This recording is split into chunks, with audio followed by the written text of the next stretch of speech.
అందరికీ నమస్కారం అండి.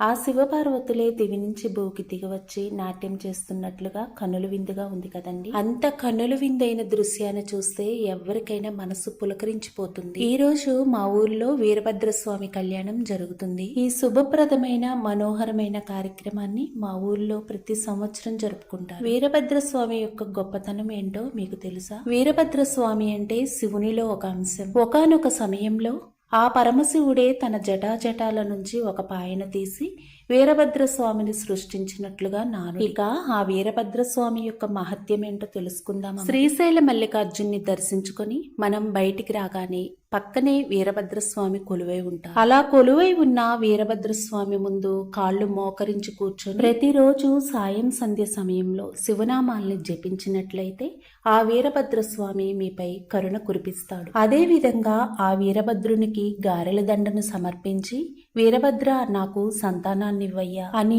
మనస్ఫూర్తిగా ఆ స్వామివారిని కోరుకున్నారంటే ఆ స్వామివారు తప్పకుండా అనుగ్రహిస్తారు. అంతేకాకుండా రాత్రి సమయంలో మీరు ఒంటరిగా ఉన్నప్పుడు భయాందోళనలు పీడకలలో వస్తుంది వీరభద్ర స్వామిని కాలభైరవుణ్ణి మనసులో తలుచు భయాందోళనలు అనేవి మీ దరి చేరకుండా ఉంటాయి. ఈ స్వామివారిని నమ్ముకుని పూజించినట్లయితే ఎన్నో బాధల్లో ఉన్న వాళ్ళందరూ విముక్తిని పొందుతారు. ఓం శ్రీ వీరభద్రాయ నమః.